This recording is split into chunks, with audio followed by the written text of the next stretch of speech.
রীতিমতো ঢাক ঢোল পিটিয়ে প্রকাশ্যে ভিডিও করে ভারতে হামলা চালায় পাকিস্তান। কমপক্ষে 400টি ড্রোন দিয়ে ভারতের অন্তত 36 জায়গায় তাণ্ডব চালায় পাকিস্তানি বাহিনী। এতে চোখে সর্ষে ফুল দেখছে ভারত। দিল্লির জন্য সবচেয়ে অপমানের বিষয় হলো খোদ ভারতের প্রধানমন্ত্রী নরেন্দ্র মোদীর নিজ শহর গুজরাটও বাদ যায়নি পাকিস্তানের এই প্রতিশোধের আগুন থেকে। 1971 সালের যুদ্ধের পর এই প্রথম গুজরাটে পাকিস্তান আঘাত এনেছে বলে দাবি করেছে ইসলামাবাদ। ভারতীয় সংবাদ মাধ্যম আউটলুক বিজনেসের প্রতিবেদনে বলা হয়েছে, যমুনা ইলেকট্রনিক্স ঈদে ডাবল খুশি অফার সিজন 3, যে কোনো পণ্য কিনলেই পাচ্ছেন নিশ্চিত ঈদ উপহার। টানা দ্বিতীয় রাতেও ভারতের অভ্যন্তরে ড্রোন হামলার চেষ্টা চালিয়েছে পাকিস্তান।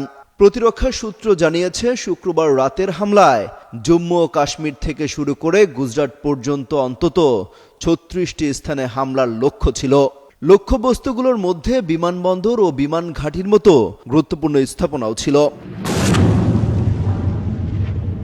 এ নিয়ে শনিবার ভোরে নিজের ফেসবুক পোস্টে পাকিস্তানি বিশেষজ্ঞ আব্বাস লেখেন, জায়নবাদী কল্পনার অনুপ্রেরণায় ভারত যে নতুন বাস্তবতা চাপিয়ে দিতে চেয়েছিল তা পাকিস্তান প্রত্যাখ্যান করেছে।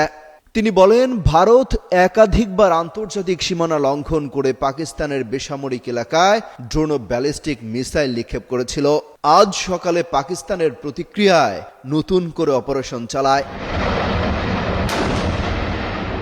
আব্বাসের দাবি, এই অভিযানে পাকিস্তানি বিমান ভারতের গভীরে ঢুকে সামরিক স্থাপনায় আঘাত এনেছে, যার মধ্যে রয়েছে উধমপুর, দিল্লি ও গুজরাট। তিনি লিখেছেন, এই প্রথম গুজরাটে আঘাত হানা হলো 1971 সালের পর। গুজরাটই হিন্দুত্ববাদী সন্ত্রাসের ঘাঁটি বলেও উল্লেখ করেন তিনি। বলেন, যেখানে নরেন্দ্র মোদীর শাসনে 2000 মুসলমানকে হত্যা করা হয়েছিল। পোস্টে আরও দাবি করা হয়, ভারতীয় বাহিনী সামরিক ঘাঁটি ও বিমান ঘাঁটিগুলোতে যেমন উধমপুর ও ব্রহ্মসে ক্ষতি স্বীকার করেছে।